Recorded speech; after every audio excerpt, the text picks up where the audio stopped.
Iran की ओर से Israel पर किए गए हमलों के बाद इजराइल कह चुका है कि वो ईरान से बदला जरूर लेगा। इस बीच इजराइल के साथ खड़े अमेरिका ने ईरान के खिलाफ बड़े और कड़े कदम उठाने की बात कही। अमेरिका की तरफ से कहा गया है कि वो ईरान के मिसाइल और ड्रोन प्रोग्राम पर प्रतिबंध लगाएगा। इसके अलावा इस्लामिक रेवोल्यूशनरी गार्ड कॉर्प्स और ईरान के रक्षा मंत्रालय का समर्थन करने वाली संस्थाओं पर भी आने वाले दिनों में नए प्रतिबंध लगाए जाएंगे। अमेरिकी राष्ट्रीय सुरक्षा सलाहकार जैक सुल्लिवान ने कहा कि इजराइल के खिलाफ ईरान के हमलों के बाद राष्ट्रपति जो बाइडेन G7 समेत सहयोगी और भागीदारों के साथ समन्वय कर रहे हैं। उन्होंने कहा कि आने वाले दिनों में अमेरिका ईरान के खिलाफ कई तरह के प्रतिबंध लगाएगा। अमेरिका अपने सहयोगियों और साझेदारों से भी ईरान के खिलाफ प्रतिबंध लगाने की उम्मीद करता है।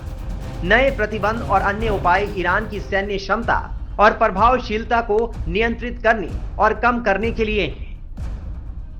जैक सुल्लिवान ने कहा कि हम वायु और मिसाइल रक्षा के सफल एकीकरण को और मजबूत करने, विस्तारित करने के लिए रक्षा विभाग और अमेरिकी सेंट्रल कमांड के जरिए काम कर रहे हैं। हम इसे आगे भी जारी रखेंगे। इससे हम पूरे मध्य पूर्व में ईरान की मिसाइल और UAV क्षमताओं की प्रभावशीलता को और कम कर पाएंगे।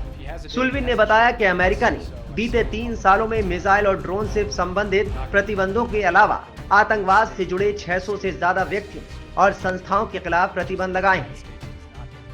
इस बीच इजराइल ने ईरान से बदला लेते हुए ईरान समर्थित हिजबुल्लाह पर बड़ा हमला बोला है। इजरायली सेना का कहना है कि दक्षिणी लेबनान में किए गए ताजा हवाई हमलों में हिजबुल्लाह के 2 कमांडरों समेत 3 लड़ाके मारे गए हैं।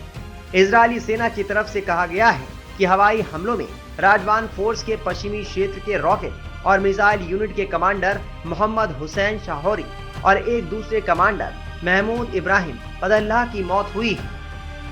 बहरहाल ईरान और इजराइल के बीच तनाव बढ़ रहा है। दुनिया को इस बात का डर सता रहा है कि ये भीषण जंग में तब्दील न हो जाए। ईरान ने भी साफ कर दिया है कि अब अगर इजराइल ने ईरान पर किसी भी तरह का हमला किया तो उसका जवाब सेकंडों में दिया जाएगा। Times now of Bharat digital की रिपोर्ट।